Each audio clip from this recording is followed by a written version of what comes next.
Hey, it's your girl KV coming to you with another Real Housewives of Potomac review. Season 7, episode 10.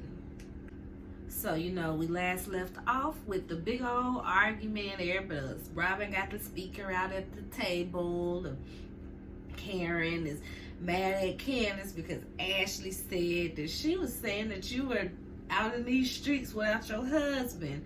And everything kind of got resolved in the moment when they got drunk and went to the club, but they still beefing once they sober up and get back to reality.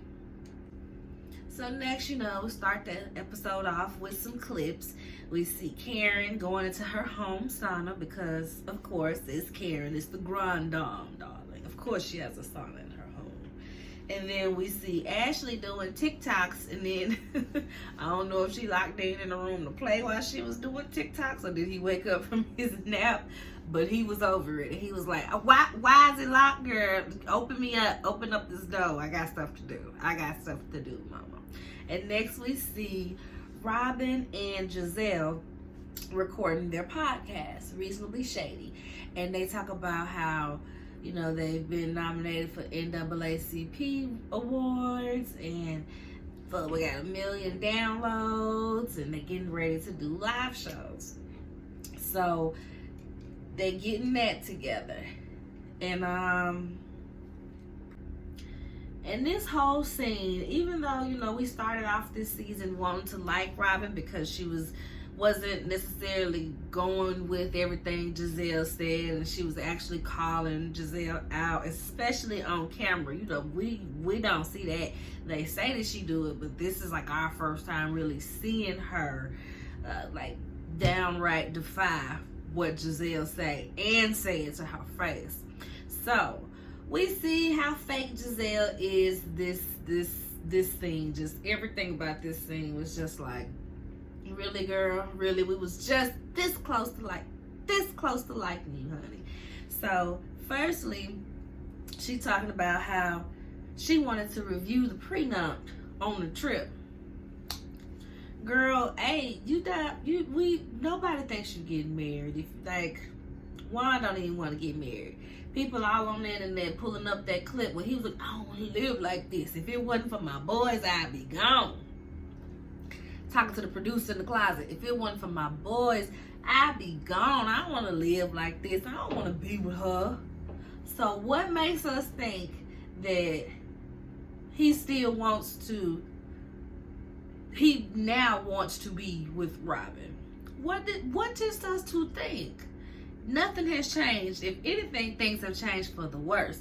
He already talking about how she don't get up out the bed. Remember last season, she blamed it on the pandemic, but he was just over it in general.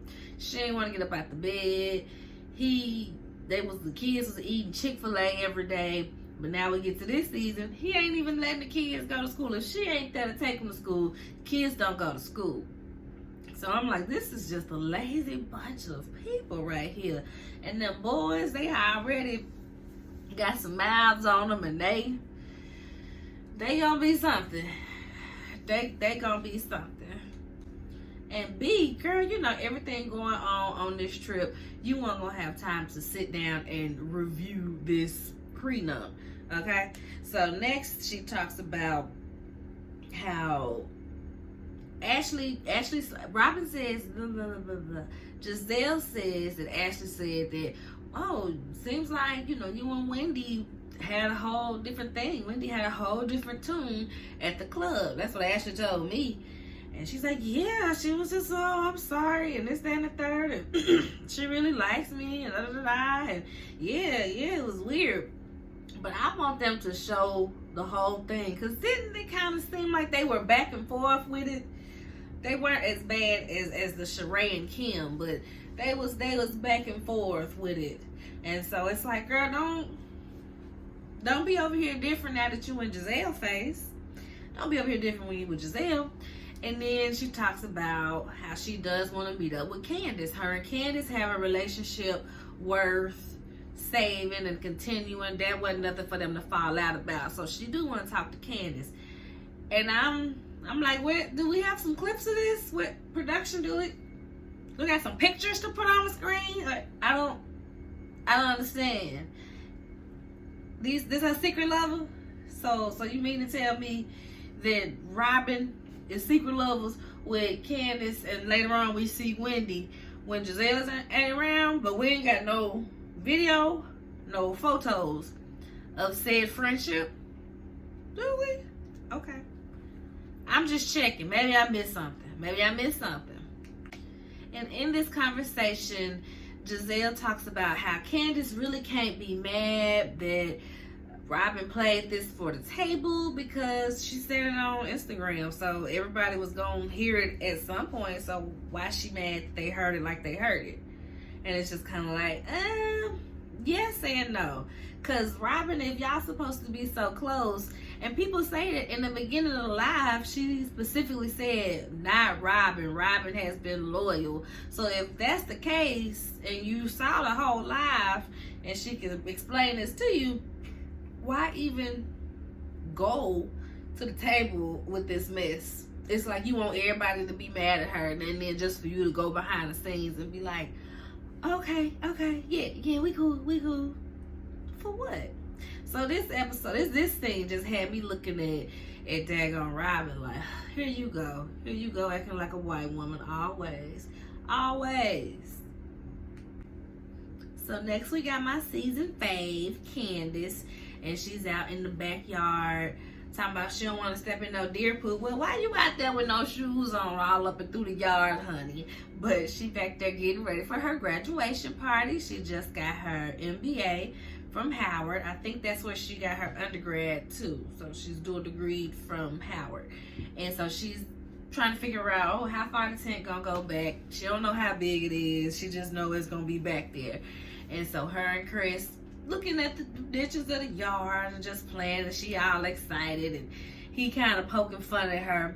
I like them together. I think they have the same type of cruelty.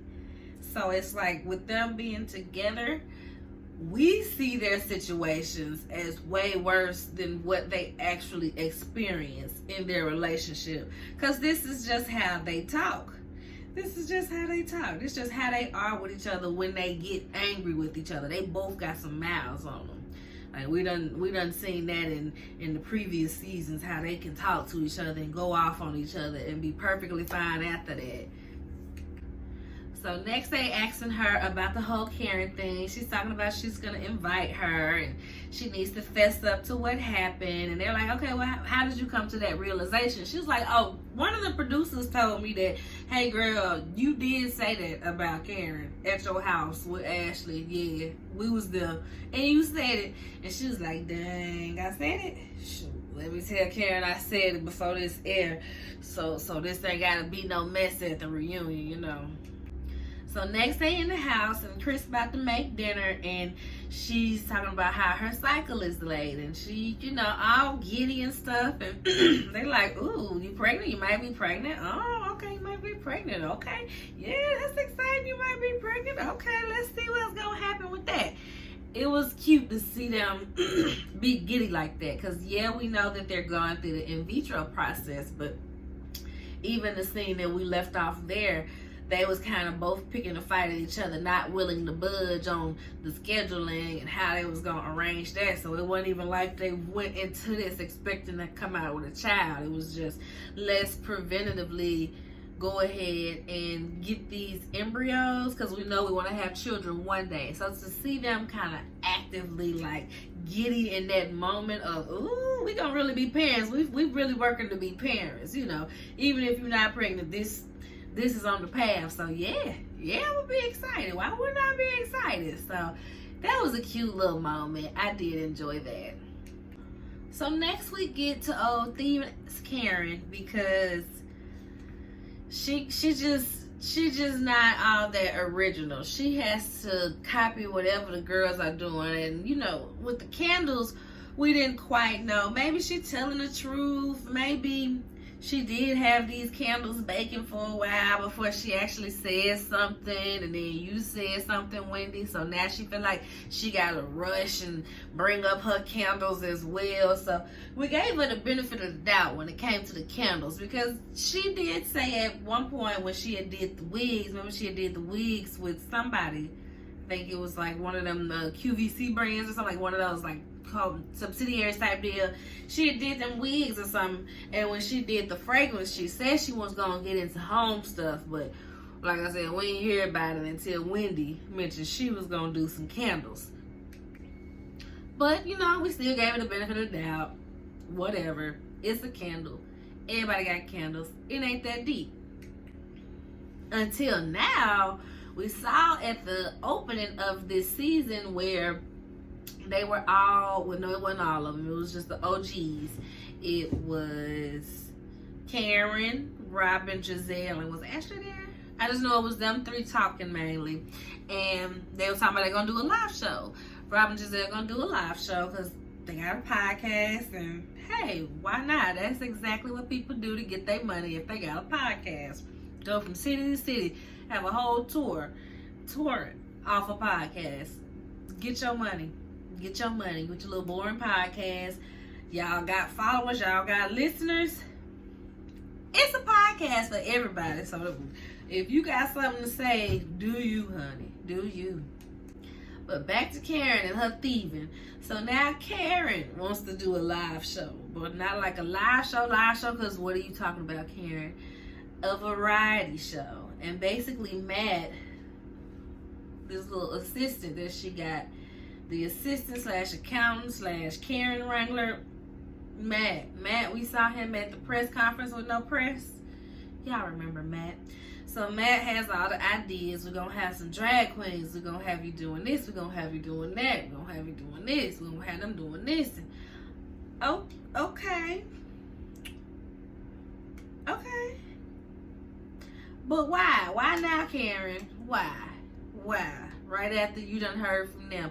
Well, they got a podcast, so I mean, theirs is different. Theirs is gonna be boring. I don't really see people. Now, granted, I would probably go to a Karen live show before I go to a reasonably shady live show, but that's not the point. The point is Karen stay thieving. So next we see Mia, and she's not Mia. We see Wendy. She's getting off the plane. She just came from Chicago and had some deep dish pizza in Chicago. And Eddie was like, "Are you saying Chicago like chicken?" She's like, "Yeah, ain't that how you say it?" No, that ain't how you say it. She's like, "Well, I'm saying it like the mobsters," and he's like, "Don't say it like the mobsters." And so she going through her schedule, and she got this coming up, and this coming up, and this coming up, and graduation for her students. She was keynote speaker at University of Chicago, some other speaking engagement, and her birthday. And then she's like, oh, and then the kidney stone surgery. She wants to go ahead and have surgery, but she ain't got time to schedule the surgery because she heard it's painful to naturally pass it, so she ain't really trying to do that. Next we see this whole weird scene between Robin and Candace. Robin is just randomly sad and Candace is just randomly coddling, and they still reference this relationship of little sis, big sis, this the only person I trust, but we still like, we waiting for this beautiful being footage. We waiting for something because it's just weird, right? So come to find out, Robin's hairdresser's sister-in-law and brother was killed in a car accident. And although that's very sad, that's very unfortunate, it just felt odd for this to be brought up in Robin's storyline. Like, this has zero to do with you. Like, outside of maybe driving your best friend to the funeral, being there for her because you probably, went on a triple date with these people or been to a birthday party and they was there, but it's not really your story to have this whole moment kind of surrounding that. So it's just giving oh, Robin isn't likable right now. What can we do? Okay, well, this can endear people to you. This can show people you have a soft side. This is what it's giving. It's giving Tory Lanez taking his son to the trial to take pictures. Like, what? So they talk and essentially make up. They don't want to fight. They have a great relationship. Let's not end it over this. Life is too short, obviously. So have at it. And next we see Mia. Mia is opening up another location for the joint chiropractic. She says they have about 14 that are their locations, and then like another 8, I believe, where they just collect royalties on them. So maybe somebody franchise them out or something like that. But this location is her baby. This location is her baby. So they asked her about some different business deals and how does they get the money to get all these locations. And she brings up that they have investors, whether it be friends, whether it be family, but they have investors that go into these businesses with them. And recently they had a bad deal that didn't quite go through, and we don't really hear much else about it. She said, oh, I don't like talking about lawyers. I'm so tired of lawyers. Not talking about this. And it takes us to, well, it doesn't take us, but it takes my mind, rather, to current day, where I saw one of the YouTubers saying that she posted that the Gordon's family had locked them out of the businesses. So it's like, it's a story there. It's a story there. So hopefully we get somewhere in there. I know we ain't gonna get to the bottom of it, but we need to get up in it somewhere, in betwixt it somewhere. Mia got everybody else's business on display, pictures on display. And speaking on display, what is not on display is love for Mia, because ain't nobody really at this opening, not even the cast. Only people there is Karen, that's official cast, and we see Jacqueline, of course, that's her bestie, but ain't nobody else there. Green Eye Bandits ain't there. Ashley ain't there. We know Candace and Wendy wasn't gonna be there. But yeah, Jacqueline, mama ain't even there. Apparently Karen asked her what her mama is. She said, I feel like Mia mama was like, that baby got bad vibes, and that's why she dished her. Like, it's the real life Twitter tweets just coming to life right in front of you. Mia mama said, that baby got bad vibes, I don't want nothing to do with it. That baby keep coming around, that baby grown now, keep coming around. That's why she over there keeping herself occupied with the sister versus Mia. And I mean, can we blame her? Can we blame her? So next we see Candace picking her mama up. Mama died from the airport. And they talk about, well, Candace talks about in her confessional how they done came a long way. And they show the clips of Candace and her mama just doing the most, basically. You see where Candace gets it from, basically.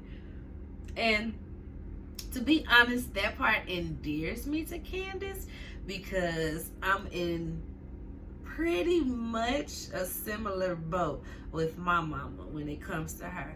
We come from that, okay, our parents are the first that is trying to hand down some generational wealth, so there's this piece of that comes with them trying to be a bit controlling, but we are adults, so we have to stand up for ourselves. And like Candace did, I took my mama to counseling because we had some things to figure out before I brought a baby into this world. So long story short, Candace and mama died. That's the endearing part of Candace for me. So next she tells her mama that her period is late, that her cycle is late, and her mama's like, oh, okay, so does that mean you guys are gonna stop saying the F word so much? And it just goes to, like I said, they talk to each other crazy. Both of them are little spoiled brats in their own regards, so they fit well enough to, you know, as long as don't nobody cheat or put their hands on each other, I feel like they gonna be fine. And Candace crazy but gonna say, I feel like children can hear curse words and know not to use them. I got an almost 2-year-old whose favorite word right now is the S word because of her daddy. So, no. So next we see Giselle at the twins' birthday, and they were so gorgeous, and they went to a nice little restaurant. They got some private rooms in the restaurant, and just real cute. We see who I was there. Robin was there. Was it Ashley was there? Ashley was there. Jamal was there. Jamal gonna be there for the girl's birthday. Jamal gonna be there for their birthday. Next, Giselle said the twins were both 8 pounds each. And I'm like, is she serious? Can twins even get that big in the womb together? Like, looking at Giselle, looking at these girls, it feels like Giselle doing a lot again. That was probably 6.8 pounds. And in Giselle's head, she remembers 8 pounds because they just seemed huge. It was probably big for twins, but 8-pound twins sounds excessive. Next, we see Cal sees Jamal. Jamal gets there. Cal sees Jamal. Cal is all types of excited. He's hugging and rocking Jamal. Jamal, give him a nice hug when he ain't really trying to be, he like, you chose her in the divorce. So go on with your friend. You chose her. Because, they said Cal was Jamal's barber/friend, and that's how Giselle met him. But in the divorce, looked like Cal went with Giselle. So yeah, needless to say, Jamal was just kind of like, yeah, all right, hey, yeah, I ain't gonna play you, but I'm gonna play you, all right, type deal. Next, they do their speeches, and Jamal says, thanks for never having us have to bail you out of jail. Giselle talks about how she wished she was as confident and as strong as her girls are now when she was their age. And then she gives the heartfelt speech about how they're just so wonderful, and they let her know that it's good out in the world and they're the best thing she ever done. And she just goes on and on and on. And it's like, you got another kid, right?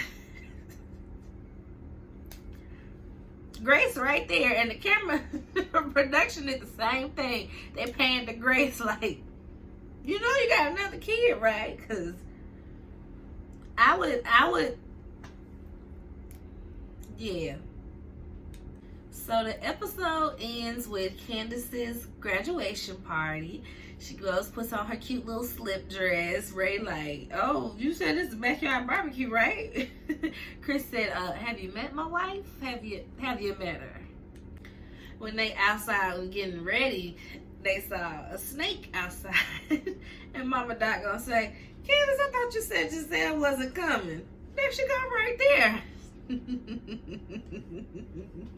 It was a cute little fun shade moment. Nothing too crazy. Cute little fun shade moment. So, past that, we see everybody coming in. Crystal, which is Candace's sister, she is just too cute. She comes in. She's so cute. Robin comes in looking a mess. Like, what do you have on? Each piece of the outfit wasn't good separately, so it was just awful together. It was just bad. The shirt, it was like an oversized shirt with a cutout, like a butterfly cutout or something. Like, how old are we? Robin, you like 50 years old, bruh. Please don't tell me this from your line. Is this from your line, bruh? I'm sick of you in this line. You in these bedazzled hats and these majorette having ass hoodies, and I'm tired of it, okay? And then the pants, it was like some metallic biker shorts or something. I'm not even sure. It just don't even look like something that would be worn with a heel and that shirt. It's giving like, let me put on, that's what you should have had a hoodie on with, maybe. A hoodie and some J's or something, because every piece of it was a no, so it was just a no together. It was all bad. And Sharice and her daughter came in. So then we get to, who was it first up? Karen and Ray. They get on Robin like, so when's the wedding? We bored, we already did our wedding. We got time on our hands, girl. When's the wedding? She like, ugh, you ain't gonna be there. It's just gonna be us and our kids, girl. Like, you not gonna be there. And Karen's just like, oh, is that what we doing? Is that what we doing? And she basically like, yeah, that's what we doing. And Ray skedaddles on along. Wendy comes along. She wants to talk to Robin, and this is where she goes into how she really misses their friendship and she don't want their friendship to suffer. And this is where I am just seriously asking for a production, somebody to give me some footage of this. I need these. Do these friendships truly exist? Like, I can believe Robin and Candace's relationship to a certain extent, but Robin and Wendy, when Wendy first got there, you know, they kind of clicked up. I feel like they kind of clicked up on some sorority girl type deal. Her, Wendy, and Giselle. That's what Wendy kind of, you know, walked into it as. But after the whole, you don't even have a relationship to talk about. You don't have a relationship to stand on. When Robert was figuring herself on the couch and stuff, it's like, girl, y'all ain't had no relationship like that to be doing all of this, Robin. Robin, you did all of this? All of this? Friendships with Candace and Wendy? Robin, you did all of this. Girl, bye. It was just as fake as Wendy's squeal when she fake apologized back to her. It was just so weird. And then Wendy, I want you to apologize again. She's like, I said it already, but I want you to apologize again. Wendy is like, I feel like this is Wendy scheming. This is Wendy being like, I'm going to get you to say you like me and that you apologize to me on camera and see how your boss feels for you now.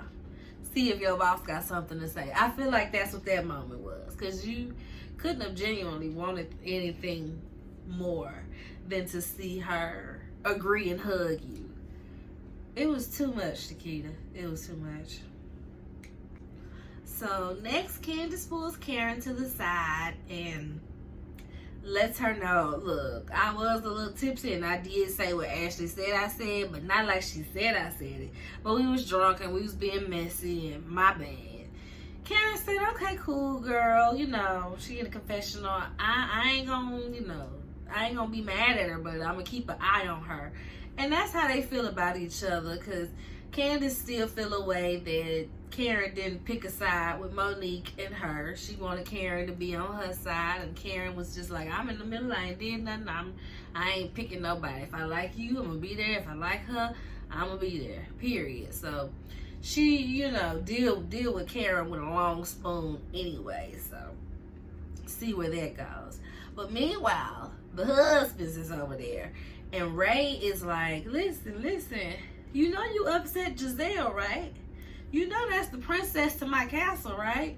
You know if Karen die off, I'm after Giselle, right? That is Karen Jr. So let me tell you how you have to put some respect on her name. And if she is upset, you apologize to her, okay?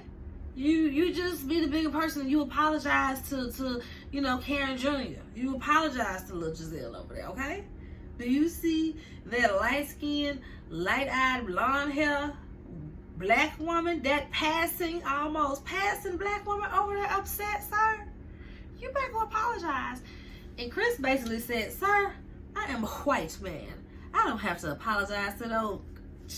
What do you mean? She was wrong.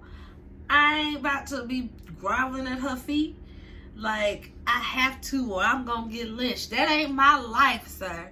That ain't my life, okay? It's a no for me, dog. And at this point, Chris is like, yeah, let me go see what Candace. Yeah, let me go check on Candace. Candace about to say her speech. Chris so mad he gotta step outside. He like, it's so many people in here. There's so many people in here. Yeah, fool, because she about to say her speech. So simmer down and turn around and listen to your wife's speech. No, he's a little childish, but like I said, they both stubborn and childish. So he's a little childish, but finna go, you know, cool off on the porch. He basically, he got the cameras in there. He'll see this speech. He'll see the speech. It's fine. It's fine. But that's how the episode ends, and looks like we're gonna get into some juiciness on the coming up episode. And I'm glad, because this was, it was some warm tea. It was all right. But all right, y'all, per usual, y'all have a good one. Thanks and bye-bye.